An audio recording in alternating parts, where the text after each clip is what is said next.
Hello students, welcome back to another video of quadratic equation. तो previous video में हम quadratic equations के roots निकालना सीख रहे थे। तो इस वीडियो में हम एक्सरसाइज 4.2 के प्रॉब्लम सम्स को डिस्कस करेंगे। तो सबसे पहला जो मेरा एग्जाम्पल है वो है find two numbers whose sum is 27 and their product is 182। तो इसमें हमें दो स्टेप्स करने हैं। तो सबसे पहला जो स्टेप है वो मैं क्वाड्रेटिक इक्वेशन को बनाऊंगी और फिर उसके रूट्स निकालूंगी। तो हमने प्रीवियस वीडियो में फैक्टराइजेशन मेथड सीखी हुई है, तो हम उसी मेथड को यूज करके इस इक्वेशन के रूट्स निकालेंगे। तो सबसे पहले चलिए डेटा कलेक्ट करते हैं। तो हमारे पास जो दिया हुआ डेटा है, तो ऐसे दो नंबर्स मुझे फाइंड करने हैं जिनका सम है 27। तो अब मुझे दो नंबर्स लेने हैं। तो the first number is A and the other number is B, say for example. तो उन दोनों का सम है 27। तो a प्लस बी जो है वो है 27 और प्रोडक्ट इज 182, यानी उनका मल्टीप्लीकेशन जो है 182 है। तो अब मेरे पास दो गिवन डेटा है और उनको यूज करके मुझे एक इक्वेशन बनाना है। तो मैं क्या करूंगी, पहले वाले जो इक्वेशन में से मैं कोई एक को सबसे पहले यूज कर लूंगी, जैसे कि सपोज सब्जेक्ट ऑफ फॉर्मूला बना लूंगी। तो यहाँ पे मैं लिख रही हूँ a is equals to 27 minus B, या तो आप b को भी सब्जेक्ट ऑफ फॉर्मूला बना सकते हो, कोई भी a या b चलेगा। तो अब इस वैल्यू को मैं सब्सटीट्यूट कर दूंगी मेरे दूसरे वाले इक्वेशन के अंदर। तो a की जगह मैं लिखूंगी 27 माइनस b and the other p will remain as it is. तो अब मैं इस b को मल्टीप्लाई कर लूंगी। तो 27b minus B square is equals to 182। तो चलिए इसे सिंप्लीफाइड तरीके से अगर लिखते हैं, B square minus 27b plus 182 is equals to 0। तो इन सभी टर्म्स को मैंने राइट साइड शिफ्ट कर दिया है। तो अब मेरे पास एक क्वाड्रेटिक इक्वेशन है, लेकिन अब मुझे b की वैल्यूज को फाइंड करना है, तभी मुझे a और b की करस्पॉन्डिंग वैल्यूज मिलेंगी। तो इसके लिए मुझे 182 के फैक्टर्स निकालने होंगे। तो यहाँ पे मैं 182 के फैक्टर्स निकाल रही हूँ। तो सबसे पहले 2 से अगर करूँ तो मुझे मिल रहा है 91। तो 91 तो सिर्फ एक ही टेबल में आता है, वो है 7 multiplied by 13 is equals to 91। तो अब हम इसे आगे सॉल्व करें तो मुझे मिल रहा है 2 मल्टीप्लाइड बाई 7 मल्टीप्लाइड बाई 13। तो 7 2 ज़ा 14 मल्टीप्लाइड बाई 13, इसका वैल्यू का आंसर मुझे मिलेगा 182। तो अब हम 14 और 13 को यूज करके बनाएंगे 27। तो 14 और 13 को अगर मैं प्लस करूं तो मुझे मिल रहा है 27। यस, तो इस कॉम्बिनेशन को मैं यूज करके यहाँ पे मिडिल टर्म बनाऊंगी। तो फर्स्ट टर्म और लास्ट टर्म वैसी की वैसी ही लिखेंगे हम, प्लस 182 इज इक्वल्स टू 0। तो मुझे यहाँ पे माइनस की साइन चाहिए, तो ऑब्वियसली बड़े वाले नंबर के साथ हम माइनस कर देंगे। और यहाँ पे अगर मैं माइनस लिखूं तभी तो मैं इन दोनों को ऐड कर सकूंगी। तो अब दूसरा स्टेप जो है वो है टर्म्स को कॉमन निकालना। यहाँ पे मैं फर्स्ट टू टर्म्स में से कॉमन निकालूंगी b। तो b माइनस 14। तो अभी मैंने हिंट बताई थी, जब भी आपको कुछ पता नहीं चलता तो फर्स्ट ब्रैकेट जो है वो वैसे का वैसा ही आप लिख सकते हो। अब हम बनाएंगे माइनस 13b। तो मेरे पास b ऑलरेडी है, तो मैं माइनस 13 मल्टीप्लाई अगर करूँ तो मुझे दूसरा टर्म भी मिल जाएगा। देखिए 13 multiplied by 14 will be obviously 182 और minus minus will be plus. तो अब हम जो कॉमन वाली ब्रैकेट है वो मैं लिख रही हूँ और बाकी की बची टर्म्स को दूसरे ब्रैकेट में लिख लेंगे।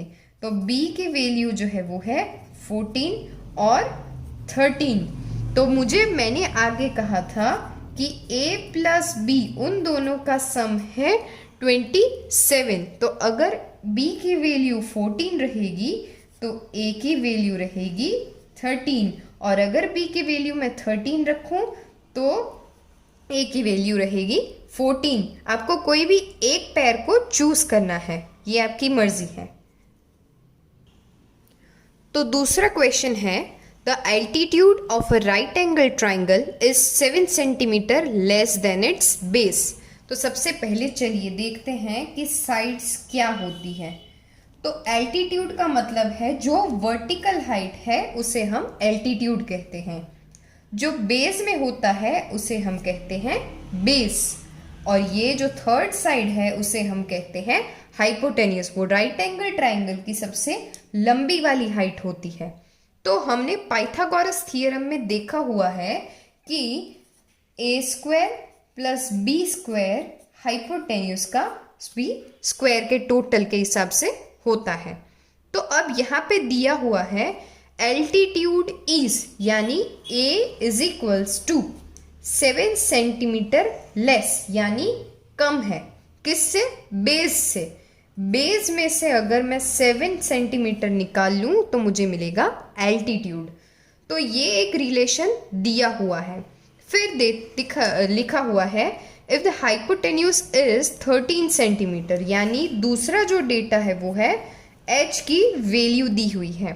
तो हमें बाकी की दो साइड्स की वैल्यू निकालनी है। तो सबसे पहला जो स्टेप है वो है हम एक क्वाड्रेटिक इक्वेशन बनाएंगे और उसका यूज करेंगे, यानी पाइथागोरस थ्योरम का यूज करेंगे।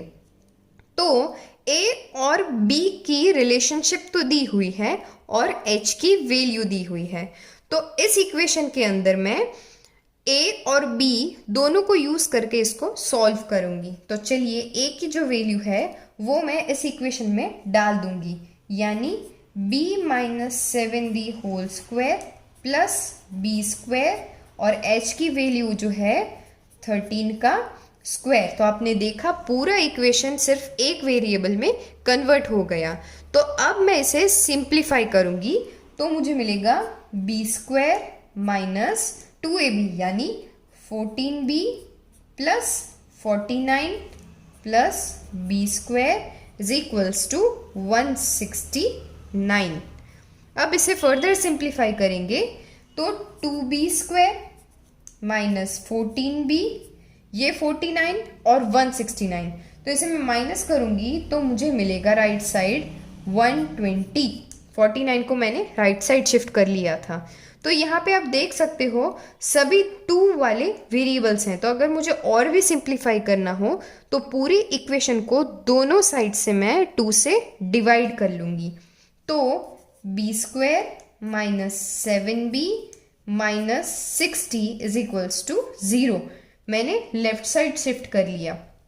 तो अब हम इसके फैक्टर्स निकालेंगे। तो सबसे पहला जो स्टेप है वो है फर्स्ट और लास्ट डिजिट को मल्टीप्लाई कर लेंगे। तो 60 के फैक्टर्स हम चलिए निकालते हैं। तो 60 का जो फैक्टर है सबसे पहले 2, तो हो जाएगा 30, फिर 2 अगेन आ गया 15, 3, 5, 5 एंड 1। तो अब हमें ऐसा कॉम्बिनेशन सिलेक्ट करना है लेफ्ट साइड के नंबर्स का कि हमें मिले 7। तो देखते हैं, चलिए 2 2 हो गया 4 एंड दिस इज 15, तो नहीं, हमें 7 तो नहीं मिलेगा 15 और 4 से। फिर दूसरा जो पेयर है वो है 6 एंड 5 2 जा 10 और 6 से भी मुझे नहीं मिलेगा। तो अब ट्राई करते हैं कुछ अलग। तो फर्स्ट 3 टर्म्स को मल्टीप्लाई करते हैं। 2 2 जा 4, 4 3 जा 12, 12 और 5 को अगर मैं प्लस माइनस करूं तो हाँ मुझे मिल सकता है 7। तो 12 और 5 जो है हमारी सिलेक्टेड पेयर है, जिससे हमें 60 भी मिल रहा है और बीच वाले नंबर की अरेंजमेंट भी हो सकती है। तो चलिए अब 12 और 5 को यूज करते हैं। तो अगेन फर्स्ट टर्म और लास्ट टर्म रहेगी सेम। बड़ा वाला नंबर माइनस रहेगा क्योंकि मुझे माइनस की साइन चाहिए। अब 12 में से मुझे 5 निकालना है तो मैं यहाँ पर रखूंगी प्लस की साइन।